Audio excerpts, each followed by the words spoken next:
हरे कृष्णा। आप सभी को वरुणथनी एकादशी की ढेरों शुभकामनाएं। आप सभी के जीवन में भगवान विष्णु और माता लक्ष्मी की कृपा सदैव बनी रहे। वैशाख माह में पड़ने वाली एकादशी को वरुणथनी एकादशी के नाम से जाना जाता है। यह कृष्ण पक्ष में आती है और यह व्रत 24 अप्रैल 2025 दिन गुरुवार को रखा जाएगा। वरुणथनी एकादशी पर ब्रह्म योग व इंद्र योग जैसे शुभ योग में वरुणथनी एकादशी का व्रत रखा जा रहा है, इसलिए यह व्रत बेहद ही शुभ होने वाला है और पूरे ही दिन पंचक का साया भी रहने वाला है।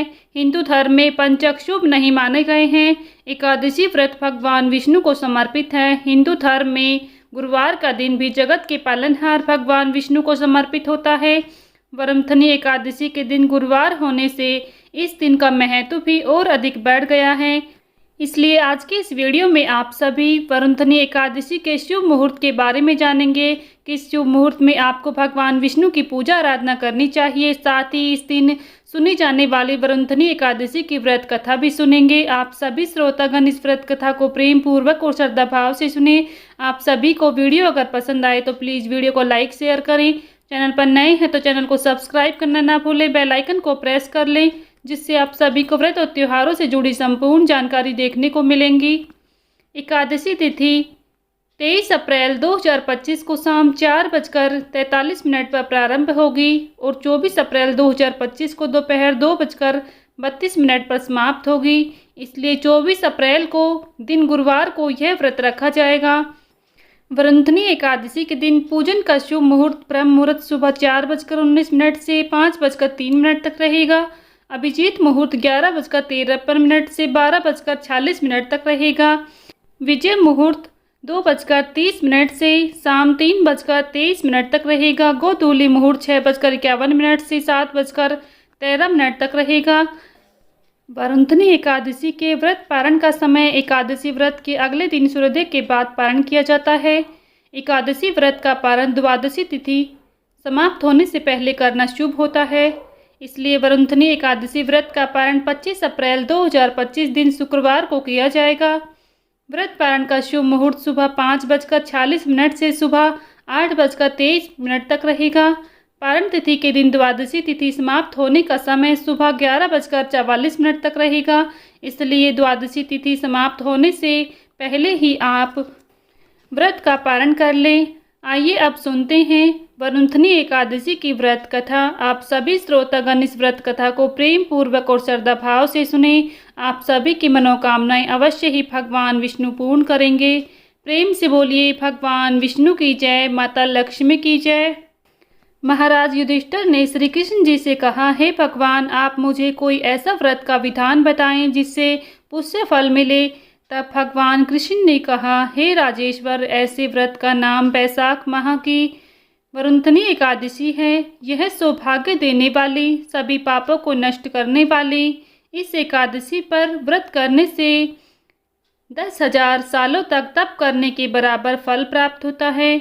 जो फल सूर्य ग्रहण के समय 1 लाख भार के स्वर्ण के दान करने से मिला है, वो इस व्रत को रखने से मिल जाता है।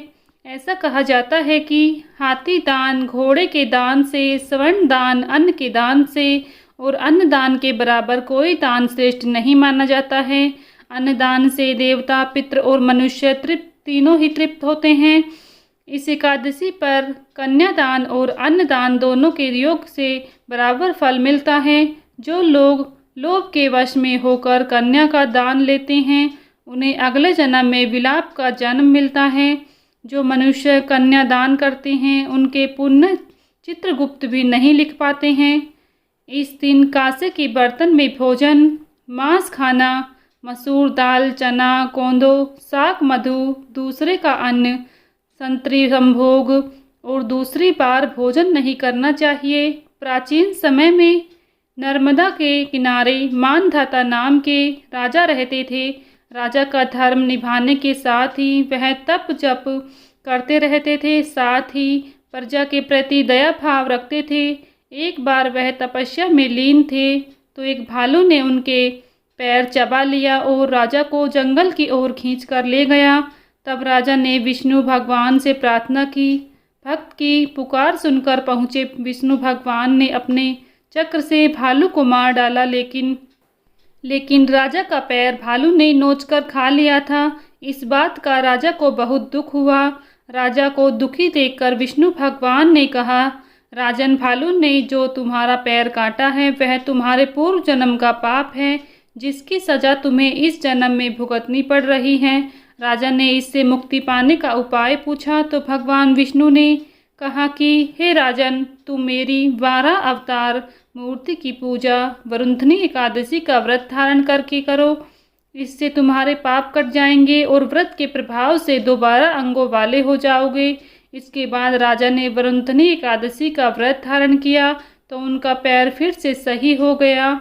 इस प्रकार भगवान विष्णु की राजा पर अति कृपा हुई। प्रेम से बोलिए भगवान विष्णु की जय, माता लक्ष्मी की जय। यहीं पर वरुंधनी एकादशी की व्रत कथा संपन्न होती है। अगर आप सभी को हमारी यह कथा पसंद आई है तो प्लीज़ वीडियो को लाइक शेयर करें। चैनल पर नए हैं तो चैनल को सब्सक्राइब करना ना भूलें। बेल आइकन को प्रेस कर लें, जिससे आप सभी को व्रत और त्योहारों से जुड़ी संपूर्ण जानकारी देखने को मिलेंगी।